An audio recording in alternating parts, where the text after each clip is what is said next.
Welcome to another episode of Relationship Alive. This is your host, Neil Satin. And I'm curious, what if I told you that the way that you're probably having sex with your partner is designed to ultimately lead you down the path of boredom, having problems, and breaking up? While many modern-day approaches to overcoming this issue are all about trying to come up with ways to keep things interesting and novel with your partner, there's actually a better, more sustainable, effective way to keep things satisfying in the bedroom and to ensure that you continue to grow closer together in your intimacy and partnership.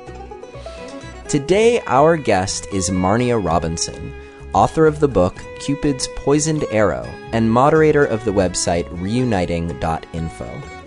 In her groundbreaking book, she describes exactly what is happening in your body when you have sex and how many of the problems that we think are rooted in our relationship are actually rooted in the fact that we're having orgasms.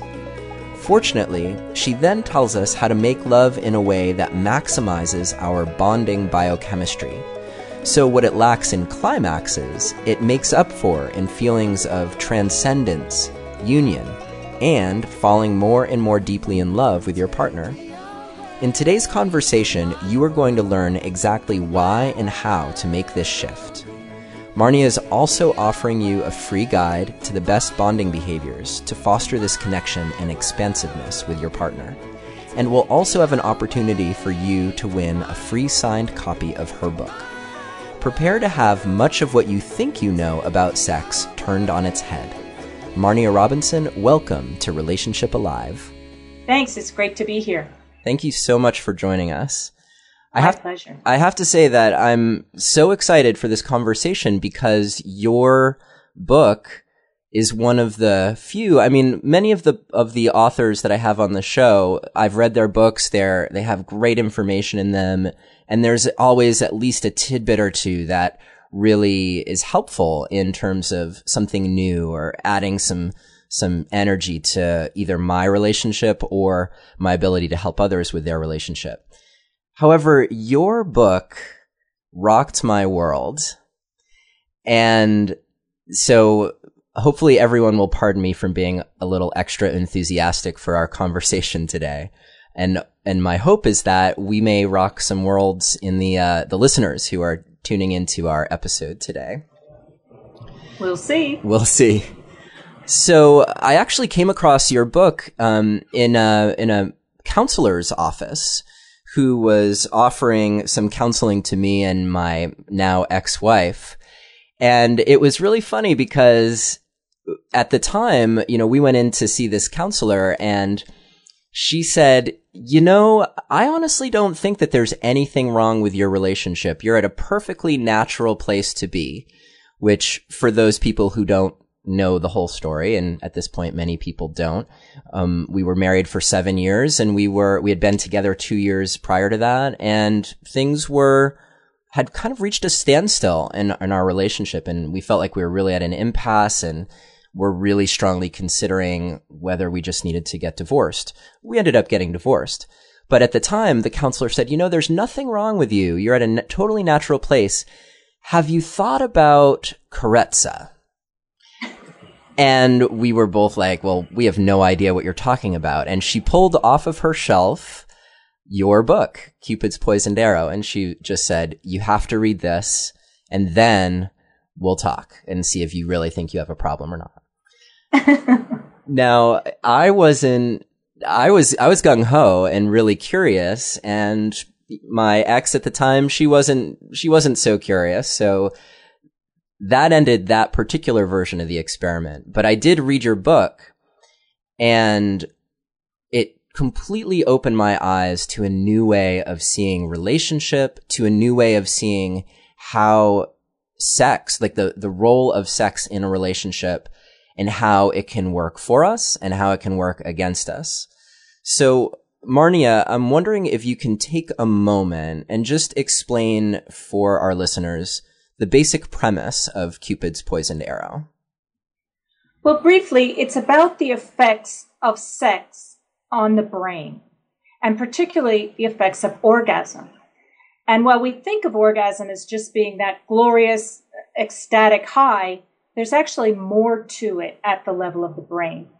It's the biggest natural blast of neurochemicals that you can engineer for yourself. In other words, you'd have to take drugs to get a more of a blast. And when Dutch researchers looked at brain scans of men ejaculating, they said it looked like the brain scans of people shooting heroin. So you can imagine that there's a lot going on between your ears at that big moment. What we don't or haven't acknowledged yet, although there are dozens of studies out now that talk about neurochemical events that follow orgasm, but what we haven't understood is those are in effect ripples that continue, and they continue for up to a week, maybe 2 weeks in some people. And those ripples, changes in neurochemical fluctuations as the brain returns to equilibrium, actually influence how we see the world around us. So when our dopamine, for example, that's the gotta get it neurochemical, is peaking, we see Mr. or Ms. Right. That's like the moment before orgasm. Mm-hmm. When that drops down afterward, and there are a lot of other kinds of changes that go on too, we see our partner through a filter of not so hot neurochemistry. And of course, we try to explain that to ourselves. I know I did for years. Obviously, it's because he didn't take out the trash that I'm now feeling like I want to bite his head off or something like that. And this happens without our awareness that we're setting off these little bombs in the bedroom. So what you're saying, it sounds like, is that you have an orgasm, and, you know, now in today's day and age, people are having orgasms all over the place. Everyone takes ownership of their orgasm and their right to orgasm. And that's great. You have this amazing dopamine fueled experience that's, as you just said, such a pure natural high that you'd need to take drugs in order to actually replicate that in some other fashion. You have that amazing experience, but yet there's something going on in our bodies and in our brain chemistry after that that has a totally different effect. That's not so much about what our partner is or isn't doing. Did they, well, you mentioned taking out the trash, or did they even like stay, you know, in bed with us long enough afterwards? But there's this biochemical thing that's happening that engenders something that's not exactly loving and connecting. Exactly. For example, they found that with each ejaculation, a man's androgen receptors drop in a key part of the brain. Now, androgen receptors are what pick up testosterone. So he may just feel kind of flat. You know, there are those jokes about roll over and snore. Oh, the man rolls over and snores. He's not trying to be mean. His brain just whacked him with a neurochemical change, and he's needing a bit of recovery time. Now, as a woman, I can tell you, I did not make this connection at all. I do not have any kind of immediate after hangover, you know, from orgasm. In me, the worst effects showed up at the end of 2 weeks. And I never would have made the connection if I hadn't been experimenting with Taoist lovemaking, where you make love frequently, but you don't go for climax. And I just noticed my relationships became so much more harmonious when I was having sex a lot, because sex is very nurturing for reasons we can get into. But the climax, some of us are more sensitive to that than we realize. In women, for example, a UK study showed that 8% of women have made the connection that orgasm sets up depression, tears, or major irritability in them. And when researchers looked more closely, they expected to find, oh, these are women who were abused as children, or they have abusive marriages. That's not what they found. They couldn't track it to any of those things. So it may just be a natural neurochemical event, something like PMS, you know, syndrome that people make jokes about. Women are ready to shoot someone, you know, the days before their period, many of them. Mm-hmm. And then a couple days later, while their partner's still walking on eggshells, waiting for bombs in the minefield, the woman is back to normal, and she's like, what's wrong with you? You know, why are you afraid of me? So both sexes are being affected, and not exactly the same. This can show up just like PMS does in many different ways. In men, often it just shows up of them wanting another buzz. I could go on and on. There are changes in men that go out at least 7 days. They've tracked. There's a little spike of testosterone at day 7 after an ejaculation. The VTA section of the brain that pumps out dopamine shrinks. Those neurons shrink for 7 days at least after 2 ejaculations in a week. So there's a lot going on here, and we're all pretending like orgasm is just like blowing your nose. You know, it has no effects. And it's not. That, what you were just saying about PMS, I was just thinking about the timing, and, you know, apologies to my female listeners out there, but I'm just thinking, okay, so Marnia, you were just saying that you were noticing nothing immediately after having an orgasm necessarily, but that within a week or two, you were having these really profound mood swings. And so I'm thinking about like when a woman ovulates, and so she's really biochemically primed to want sex. And like the time between that happening and the time between when your period happens, that's about 2 weeks, isn't it? So wouldn't that make total sense that someone's like getting totally charged up, having sex, having orgasms, maybe lots of orgasms, and then 2 weeks later feeling like they got hit over the head with an emotional brick? But yeah, it's definitely biology playing tricks on us. And since we're speaking about 2 weeks, I just want to throw in there, there's a whole sect of Jews that practice something they call kosher sex. Of course, that's not the proper Hebrew name, but that's close enough for us. And what they do is they stop having sex when the woman's period starts, and for a period of time after that, that's a week. So it's almost 2 weeks there that they're taking a time out basically every month. And when scientists studied exactly when ovulation occurs in a woman's cycle, the precise day now I'm talking about, it turned out that formula absolutely put partners raring to go back together at the perfect moment for conception. So there's, you know, different aspects of different cultures around the world have worked this out in different ways, but we've just been too arrogant as modern people to pay attention to what they found. The ancient Chinese Taoists had very similar understanding. They didn't have that kind of a schedule, but they said intercourse, very healthy, very good, have a lot of it. Climax, limit yourself because too much is going to cause weaken the energy to the brain. And I mean, they almost nailed it. If they didn't have the neurochemical names down, of course, but they really were careful observers. But we've just forgotten all that. There are cultures around the world, and I have essays in my book between each chapter from different sacred sex traditions showing how different groups of people tried to get at this same issue of managing sex without repressing it. Right, which I really appreciated that you are bringing in all those different traditions to show that this isn't something that people haven't already thought about. Right. But those parts of the tradition tend to be neglected or co-opted or... Because they just don't fit with our conception. I mean, and I know this because I did not grow up in a religious household, and nor was I sexually repressed. I was a perfect, I would call myself Kinsey baby, you know, who believed everything that Kinsey had sort of put into the mainstream, that orgasms were like blowing your nose, that the only thing you had to watch out for was sexual repression, and that if you just gave great orgasms and had great orgasms, you would ride off into the sunset in a blissful relationship. And so I was very disappointed when I mastered all those things. And my relationships were like tissue paper. I mean, they just were splitting apart amazingly quickly. And my parents stayed married until death parted them. And my grandparents stayed married until death parted them. What was I doing wrong? Well, I was having more orgasms than any of them put together. And I mean, they weren't particularly sexually repressed either, but I'm just telling you because, you know, that's my generation. Baby boomers, man, we were going to have our orgasms no matter what. So I was very good at that. And I was absolutely stunned when I first read my first Taoist book, and it said, this too much orgasm can cause subconscious resentment to build up between partners.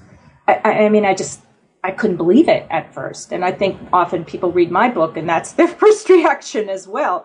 This can't be right. It can't be right. And yet if you experiment with it, you quickly find out it is right. So then what do you do?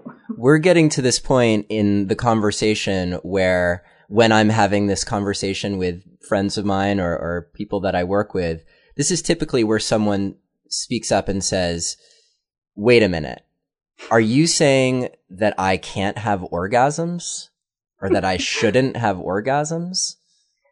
Right. Well, you've seen how that goes. What I used to do, this was before I wrote my book, when I first started twigging that this really was an issue. First of all, I talked to a lot of men about it, and they said, oh, well, yeah, there is something to that. In fact, my best girlfriend and I were at a cocktail party in Europe, and we happened to speak to a very sexy diplomat from the West Indies.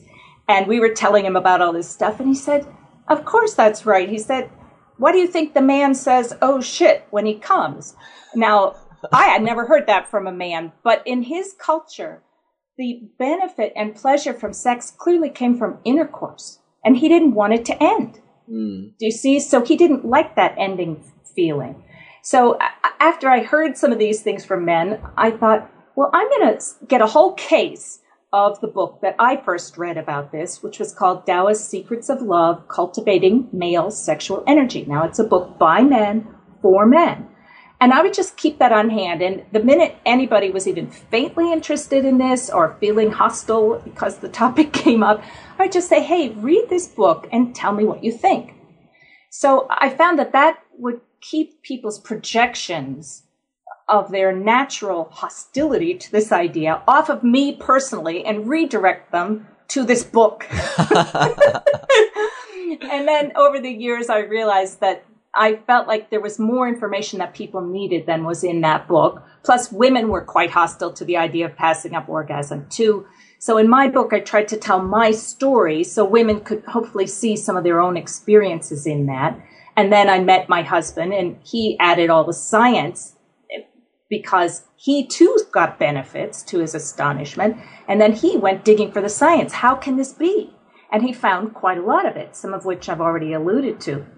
So, yeah. I want to mention two things. First is, for those people who are curious, we are going to be doing a giveaway of Marnia's book, Cupid's Poison Arrow. She has generously offered to sign a copy for one of our lucky listeners. So I'll be telling you how to qualify for that over the course of this episode.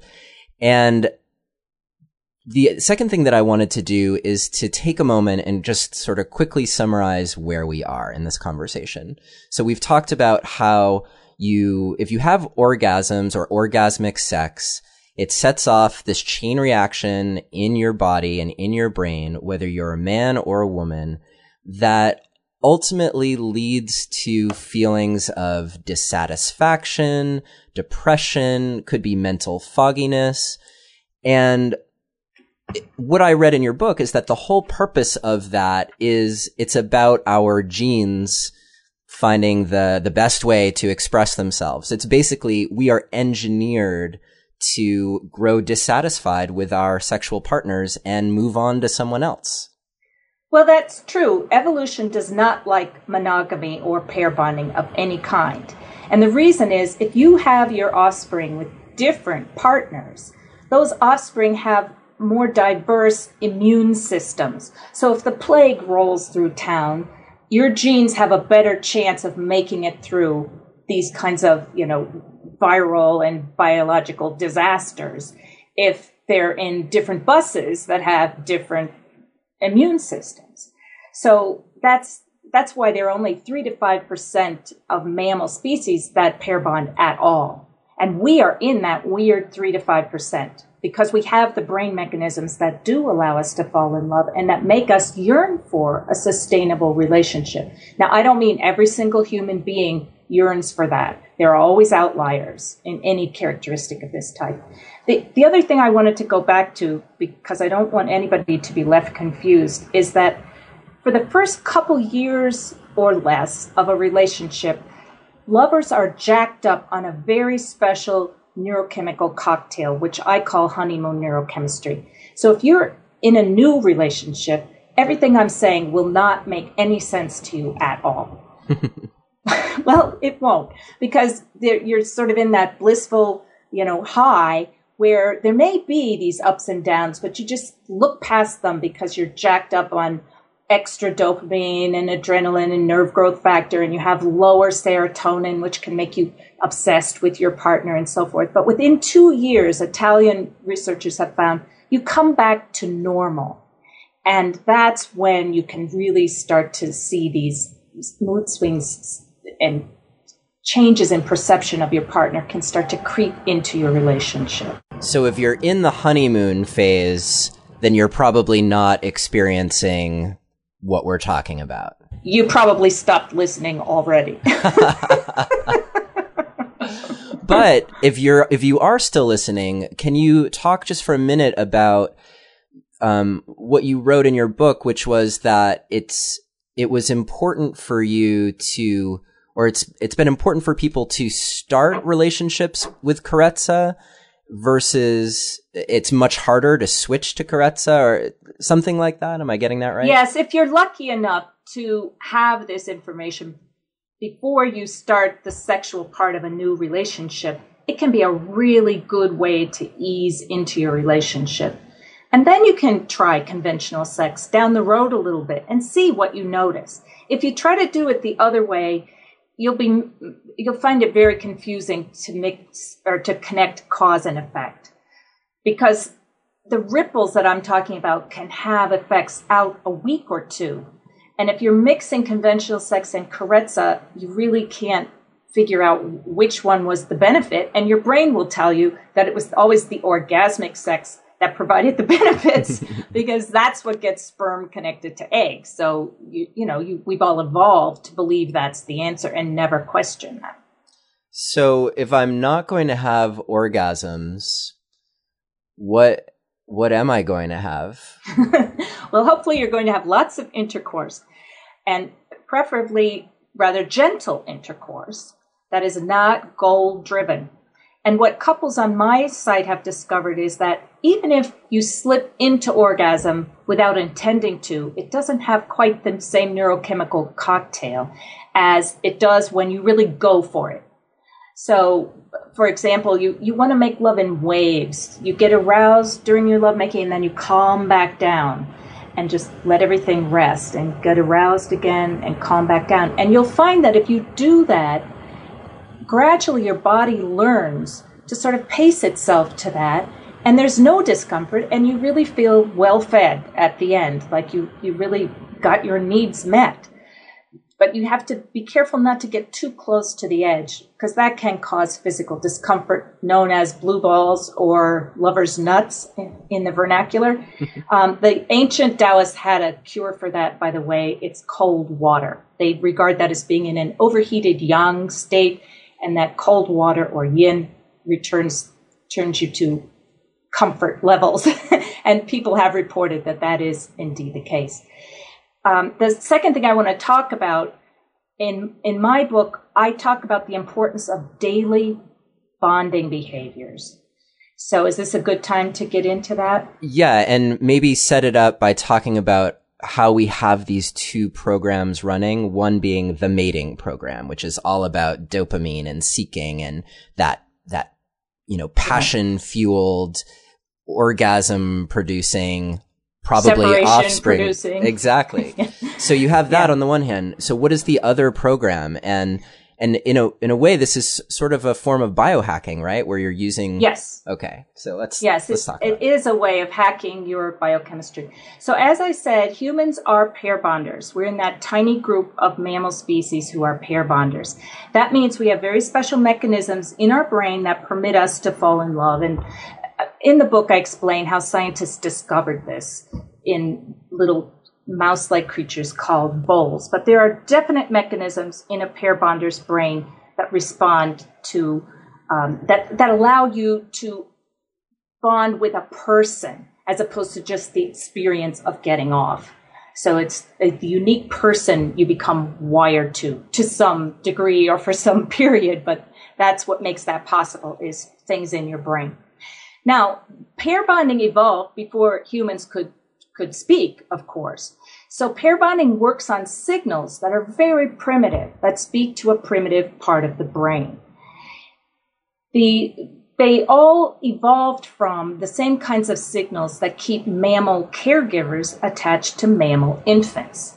So there are certain things that, a mother cat does to stay bonded to her kittens, and all mammals do this because mammal babies have to stay attached to their parents to nurse and be cared for a certain amount of time before they go off on their own. That's different from reptiles, for example.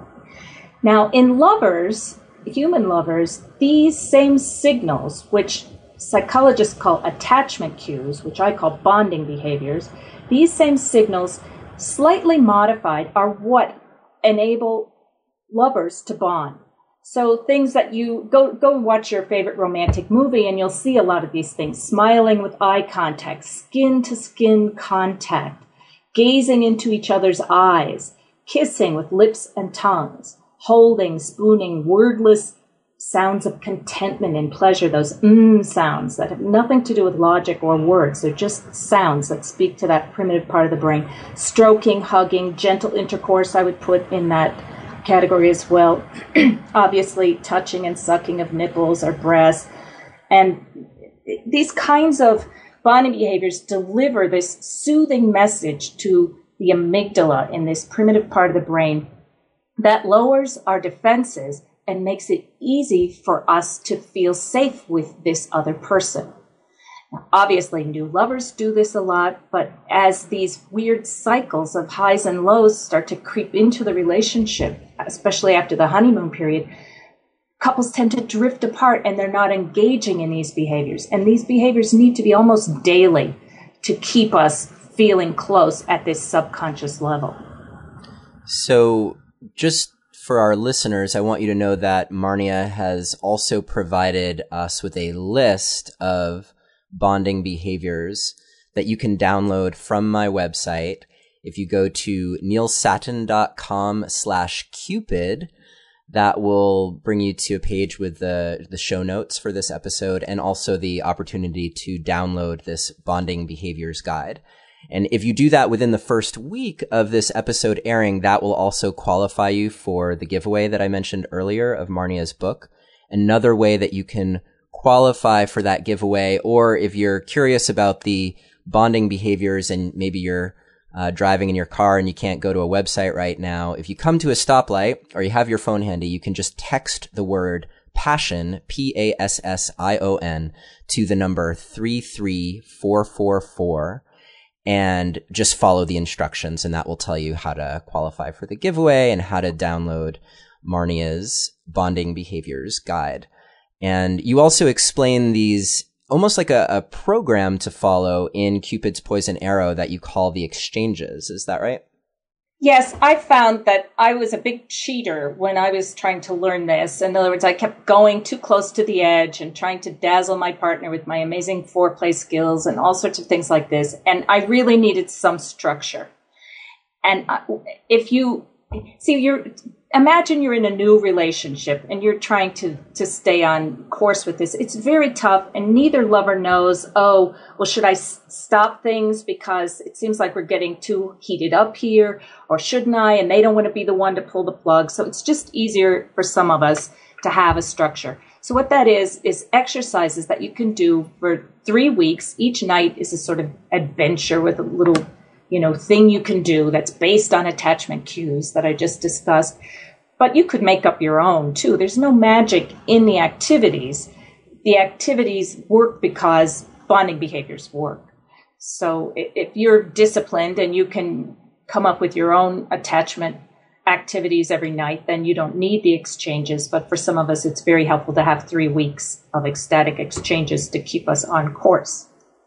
And that 3 weeks gets you through that refractory period post whatever orgasmic sex you were having. It gets you comfortably through that and then into Right. a period Hopefully. where you're hopefully experiencing the benefits, the full benefits of doing karezza with your partner.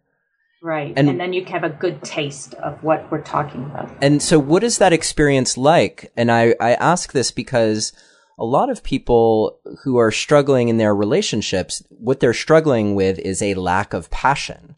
So I can imagine them listening to this and thinking like, well, wait a minute, like I want passion. I want like that, the way it feels when you fall in love. I want that. And so what is this going to offer me if I switch from that, either trying to figure out how to get that again with my partner or taking a lover on the side or something like that, or just breaking up and starting over again with someone new? What would the experience be like, and how would that compare? Right. Well, this is a kind of you could call it reverse psychology, but it's really reverse physiology.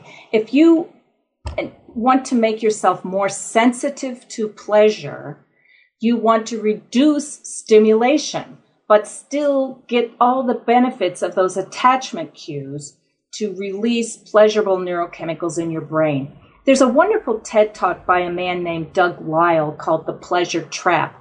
He is speaking mostly about food, but he's saying the same thing. If you're having trouble dieting because you're hooked on junk food, he said what you really need to do is fast. Because when you fast for a while, your dopamine receptors and all these things in your brain come back to normal and even start reaching out more and become more sensitive to pleasure. And then if you have an apple juice, you feel like you're in heaven. So it's a little bit the same way with this. Usually if couples have pulled away from each other, they're not getting the benefits of attachment. They're not getting the good feelings from skin to skin contact or intercourse or any of those things. And then they're looking for this amazing high to sort of medicate their bad feelings. And this says, whoa, just take it back to ground zero, return your brain to normal levels of sensitivity to pleasure. And then even the simplest kinds of intercourse will feel more appealing to you. Now, I have to say that I first wrote this book over 10 years ago, and that people could feel those benefits fairly quickly.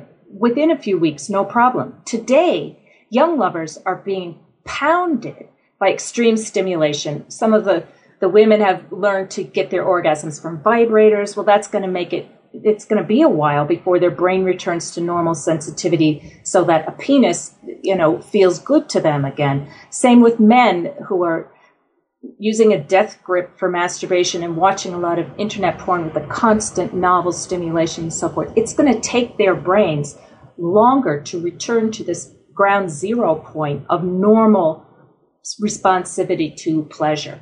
So it's hard to say if everybody will be able to experience within 3 weeks what would have been normal for their ancestors. But if you stay with it long enough, your sensitivity to pleasure, more vanilla kinds of pleasure, will return. But it may take a bit longer these days. So the idea is that by ratcheting back a little bit, you're actually allowing your brain to regain sensitivity to things that are maybe more normal. You use the word vanilla, and where you might find those things to be extremely pleasurable again with the exact same person that you've been with for this period of time. And I'm not judging people who prefer chocolate or other flavors, but the point I'm trying to make is vanilla is what's sustainable. If you have to hang from the chandelier in the dining room to get your jollies, that's pretty exhausting, and you're going to find that there are some days your partner really is just not up for that. So if you want something to be sustainably pleasurable, you have to learn to find vanilla sex pleasurable. I mean, it's that simple. At least I don't want to have to work that hard, and I know my husband doesn't either. So I think the search for constant new stimulation can be a real trap, a real downward spiral for people, and they don't even know they're in it. And then you're always resentful because your partner isn't meeting your needs. Well, it would take Superman to meet some of the needs that we're coming up with by the way we manage our sexual energy today. Right. Now, what are the long-term effects or experiences of practicing karezza with your partner, how does that stack up against, or do you still find yourself kind of craving passion, orgasms, etc.? And I'm going to be honest, one of the reasons that I'm asking this is because I'm wondering, let's say you take an awesome karezza couple, and then one of those people encounters someone else and has a crazy dopamine response to that person. How safe is a couple that's, not doing that anymore to are they vulnerable to kind of outside pernicious influences that might come in and say, yeah, you're not getting this in your relationship, so come out and screw me like crazy? Well, first of all, I think that if somebody's consistent with their karezza practice, they feel whole and they feel more fulfilled.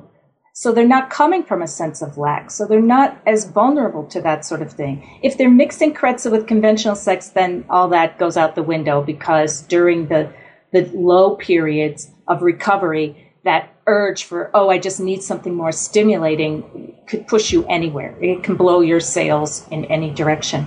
Now, you asked what people might expect over the long term, and I thought you might ask something like that. So I actually asked a couple of men on my forum who I know have been practicing this for years. And one of them, this guy's, just to give you a little background, from a very sex-positive Jewish background, he said people might notice they become more attached to sexual intercourse with their partner, more enamored of their partner, more in love. They become more attentive to their partner's needs in every part of life, not just sex. They care less about positions and erotic turn-ons and fantasy, and more about being in the moment and connecting with their partner for a long time with total presence. And they will have a lot more sex more frequently and for a lot longer. So that seems to be the big benefit that the men report over and over. You're bringing tears to my eyes, Marnia. No, but I mean, that really was his experience. He came from a, completely disbelieving in any of this, but he just was a naturally curious guy, and he started experimenting with it, and he's still going with it now several years later, and he's thrilled with the reaction that, the way his marriage has gone. And this guy's been doing something like this for about 20 years. He didn't even call it karezza. He was like me. He stumbled into these ideas through the Taoist angle. He said, I would say what people can expect is more attraction between partners. For a man, there's often a feeling of, I can't get enough of you, when he withholds orgasm. He said, and is there anything a woman loves more than the affectionate attention of her mate? Well, I would say he's right, except when she's post-orgasmic. Anyway, he says this usually translates into more frequent sex. Also, more tenderness and overall lovingness between couples, and couples are more attentive to each other. So I asked those two guys independently, and that was their reaction. And for what that's worth, I mean... Yeah, that's great. What about the female perspective on the long-term benefits? Yeah, I find that it makes me certainly want to overlook my partner's errors, whatever they may be, and to spoil him, because it makes your partner look adorable to you. And mothers can find their wrinkly little newborn babies beautiful. We can find each other beautiful at any age and so forth if we're tapping into those brain mechanisms that are spoken to with these daily attachment cues, and not producing these explosive orgasms that leave us, kind of rippling for a week or two. So I don't know. Feelings of lingering contentment, reduced anxiety, more energy, communication between us is easier. We don't use any NVC or anything like that. We never mince words with each other, but we just don't stay mad about anything. So we don't have this feeling of walking around in eggshells in our relationship, which for me is so wonderful. I just love it. And do you feel like I heard what you were saying earlier was that it has this overall experience of you feeling whole and fulfilled. And so what's that like for you or for women when that hunk of a man approaches them from across the room and they just feel that carnal fire, oh, take me now. Like, does that not happen anymore because you're full and feeling good and bonded to your mate, or is... Well, it doesn't happen to me. What I noticed quite early in my marriage doing this karezza thing was that I just didn't want anyone else touching me. I didn't have an amazing allergic reaction to it, but when I got a massage, for example, I'm in a community where, massage is very normal. I just only wanted my husband to massage me. And I remember finding that actually curious because I'm very open and uninhibited. And I was like, wow, this is interesting. I'm bonded to my husband now in such a way that I really don't, welcome another man's touch, even in a non-invasive way. So I don't mean I was afraid of it or horrified by it. It was noticeable that I preferred my husband's touch. So that was interesting. Yeah. And probably worth reminding listeners at this point that what we're talking about are engaging in practices that foster the production of a totally different kind of neurochemistry that's all about really attaching you to that other person. Right. And in a good way. It's not a needy kind of attachment that you get during that addictive high phase of the honeymoon. It's more like, okay, if I have to be out of town or my husband has to be out of town, we don't go to pieces. We're absolutely fine with that. But we're very happy to be around each other and we don't need space. So it's balance, it's equilibrium, and it's based on balanced brain chemistry. That's my theory, is that this isn't about sitting down with a shrink to work on all your issues. It's about taking the actions that keep your brain in balance, which in turn controls your perception of the world and helps you see things through, rose-tinted glasses as opposed to darkly shadowed glasses. That makes total sense to me, especially when you revisit the idea of what happens with your brain chemistry after an orgasm. You're naturally on this roller coaster that is designed to produce, again, animosity towards your partner, or to predispose you toward infidelity even, because you need a novel partner, a way to reactivate those dopamine receptors that you have. Right. You're looking for a fix and nothing like new love, to give you that fix. And that was the merry-go-round I was on for years until I started to say, wait a minute, what is going on here? This just can't be bad luck. This keeps happening. Yeah. And it's certainly possible that people do have patterns that they repeat over and over again, and that those are worth looking at and deciding. But one of those patterns could very well be, I'm having orgasm fueled sex with people over and over again. And this is where it leads. Right. And I didn't mean to imply, you were right to correct me, that nobody has issues that they should look at. Certainly they do have issues. People do have issues. And sometimes they do need professional help in looking at them. But it's my theory that by getting their brains in balance with a karezza type practice or meditation or anything that helps you return your brain balance, then you're going to be better off when you go looking at your issues. In other words, you'll get more out of your therapy or your introspection if your brain is in balance and not projecting all kinds of neurochemical ripples onto the rest of the world and your history and your future and everything. Yeah, at least you're giving yourself a level playing field, or even if not that, an advantage toward addressing what your issues actually are, versus being caught in that cycle where you're trying to get a fix. When you're in this bonding behavior karezza place, it's like there's nothing to fix. You don't have to get a fix. Everything is fine, at least on the level of your brain chemistry and what's happening biochemically. Right. And that's exactly right. You said it well. And hopefully in terms of your level of attachment to your partner as well. Exactly. I'm curious, so do you think then that it's better? I was wondering before this interview, like, well, what would be the ideal balance of like a few weeks of karezza and then, have crazy orgasm sex for a week and then go back. But it sounds like what you're saying is that actually once you make that shift, you may not want to go back, or should you do it, you are now going to start noticing how that changes you with this awareness that you have. Right. I thought about the idea of scheduling.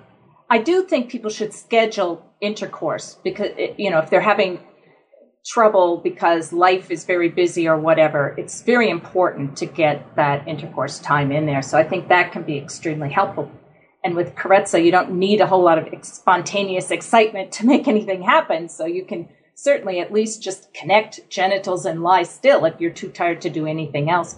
There's even a technique called soft entry where you can pop the male member into the female and just lie there connected without any intercourse. So you really no performance needed to get this kind of exchange happening.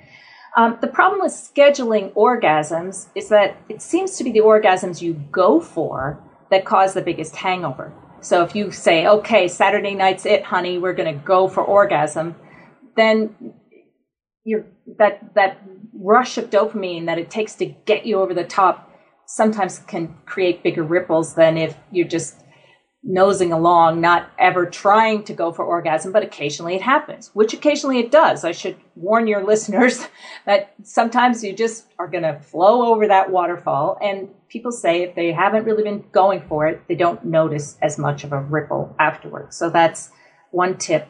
I did, however, notice that there's a couple on my forum who say that they do always have orgasmic sex once a month right before her period, and then they take a time out for a while. And that works great for them. And the rest of the time they connect daily for some kind of gentle intercourse. And they've just worked that out. And it works for them. And I think each couple should find what does work for them. I also asked the guys on my forum what they had to say about that. If you'd like to hear their answers, I can share those. Absolutely.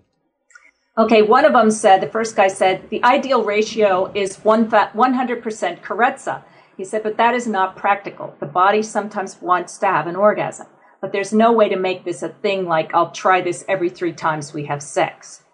So, but as I said, there is a couple that does the pre-period orgasm. The other guy said, I personally don't feel a need for any kind of balance. I only go over by accident. Can't say for someone just starting out, maybe if you get agitated, it might be valuable to reset by having a normal orgasm and start anew. So that was their wisdom. That brings me to another question, and I hope my listeners will forgive us because we're talking a little bit longer than typical, but I feel like there's a couple important questions that we still need to get to. So the first of those is in the exchanges that you talk about in your book, there is actual intercourse happening. So there are pair bonding behaviors, some of the things that you talked about, among others. And then there are days, if you're following the program, where you're actually having physical intercourse. And I was wondering, especially since you've mentioned a couple times this like getting close and like people who accidentally are having orgasms and how that doesn't seem to be as bad. But if you're getting close like that, aren't you feeding the dopamine cycle in your body versus like really being slow and relaxed about it? Well, yes, that can be a definite problem. You don't want to go too close to the edge. And no one who starts out with this can do it perfectly. It's like a little bit like learning to ride a bicycle, or maybe your body just needs time to adjust because it's, in the case of men, been producing all this semen and now that's got nowhere to go. So it takes time for your body to adjust production and demand when it drops that radically. But you don't want to go close to that edge. That can stress the prostate. It's just not a good idea. So less is more as you're learning this. But it will raise your dopamine some. Dopamine's not evil. You need balanced levels of dopamine for compassion, for not being depressed and all kinds of other things. It's not like you're trying to wipe out dopamine. What you just don't want is a big spike that's going to set up a down regulation that takes time for your body return to equilibrium. So by keeping those rises gentle or the degree of arousal gentle, it really sets off less of this kind of ripple. And you may still notice some ripples for a while, but it's like riding a bike or a surfboard or a snowboard. After a while, you just kind of get the hang of it. You know where to stop and what to do. And it just takes a little practice. I will say that this is quite different from most Tantra. Tantra, a lot of the Tantra techniques, and you can't lump them all together because they're quite different. And there's one version of Tantra that's just very close to karezza, which I can talk about too. But most Tantra, you're trying to use sex as a drug high, and you're trying to pump up your arousal, but withhold that orgasm until you have some kind of, big neurochemical blast. And you'll notice that a lot of Tantra partners, they're in communities where they're changing partners all the time. Even the original Tantra was about cheating. Well, not cheating, but it was a religious practice where you had sex with other people's spouses. So it wasn't about karezza or bonding or making a relationship sustainable on a daily basis. It was about pumping yourself up for a drug high. Now, there is a kind of Tantra that's taught by Diana Richardson, which is very close to karezza. And I could give your listeners a link to a lovely trailer called Slow Sex. It's a trailer for a movie that she made in Europe. And you can hear couples talking about this, and it's absolutely delightful. That's great. And we are going to have Diana Richardson on our show, in fact. So, wonderful. So wonderful. That will be perfect. And yes, if you have those links, we will definitely make those available as part of the show notes. And I also just realized, while we've mentioned your book several times, obviously, which is available on Amazon and other booksellers, Cupid's Poison Arrow, we've neglected to mention your website. So what is your website? What's the best way for people to reach out and get in touch with you, Marnia? It's reuniting.info, like information. Reuniting.info. And we will have that link posted as well on neilsattin.com. One last question for you. Oh, I have two last questions. All right. So question number one, they're actually related, is a simple question. If people want to get started, what do they do? And the second question is, what if one partner, let's say the person listening to this podcast, wants to do this and they're met with that resistance from their other partner? You can't take away my orgasms, or you want me to what? What do they do? So how do you get started, and what's a good way to talk about it when you're met with resistance like that? Well, I'll give you the advice of one of these guys that I just mentioned, because I thought it was really good. He said, I don't ever tell people about not having an orgasm. He's a natural promoter, this guy. He said, to my female partner, which happens to be his wife in his case, I would say, I am not going to come this time. And then keep saying that each time we have sex. She will be upset or curious or both. But he said, you have to make her comfortable with not having an orgasm, or my not having one, even though she continues to have an orgasm. So people have to get comfortable with that before they get to the point where they're willing to say, I'll try that myself. And that seems to be the general wisdom on the forum, is that you, instead of trying to control what your partner does, you just control what you do in bed. And then if you see any benefits, you share those just as you would any natural conversation. And eventually maybe the person would be willing to experiment for a few weeks. Because you're not asking them to cut off any body parts. They're just passing up orgasm for a few weeks while having a lot of intercourse, and see what they see. That makes perfect sense. So it's really about owning your own experience and hopefully provoking some curiosity on the part of your partner. Well, why aren't you? And then it becomes a conversation, as opposed to, I would really like you to not come for the next 3 weeks and see how that goes. That probably wouldn't go so well. Now, I do know that, if people get through about chapter 4 of my book, they are curious and they do want to try it. But sometimes there's so much resistance, they won't even read anything about it. And I'll just say a funny thing about this book. The women all relate to the first few chapters the best because it's a story. And they have told me, well, why do you have all that science in chapters 4 through 8? And the men read the book and they're like, what's all that stuff at the beginning? You don't need that. Just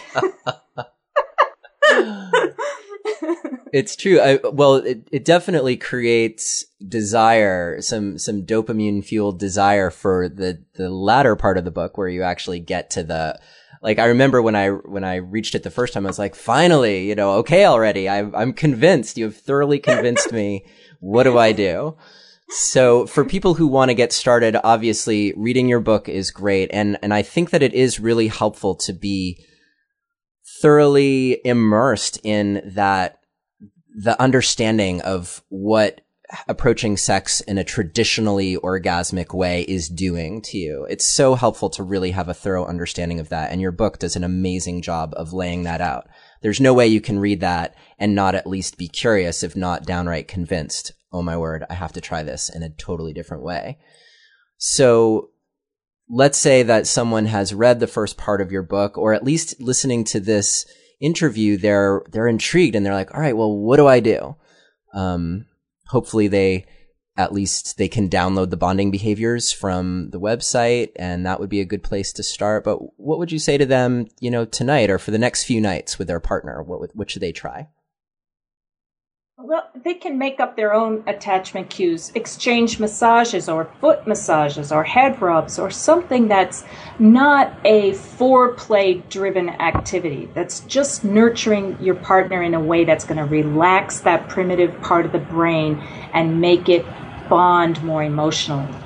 And of course, if you do have intercourse, take it easy, go gently, and experiment with maybe not reaching climax. Another tip from a man was, he said, I decided to try it having sex in the morning with my wife and not orgasming, just to see how I felt during the day, because he was going to get up and go do something so he wouldn't lie there awake, wishing he had his climax. And he said that was the perfect entree for him. So people have to be a little clever about seeing what would help them experiment. There's no one right way to do this. Yeah, and it seems like, as I'm imagining the people listening, that there are probably some of you who you have a partner, you're having sex all the time, and more power to you. And so for you, it's maybe going to be a question of, all right, for the next week, let's just be sweet with each other, and let's see what we can do to foster that sweetness, and maybe even make a game out of not having sex and just fostering that sweetness, and see what that's like. And I think, Marnia, you were suggesting that it's going to take at least a week, if not 2 to 3 weeks, to really feel the benefit. So you might even ultimately set it up as an experiment. What if we only did this for 2 or 3 weeks, and let's just see what it does? On the other hand, if you're in a relationship where you're not having a lot of sex, maybe you're hardly ever having sex, then this might be a great way to reconnect and to make clear to your partner that sex is off the table. This isn't about having sex. This is about just finding ways to really connect with each other.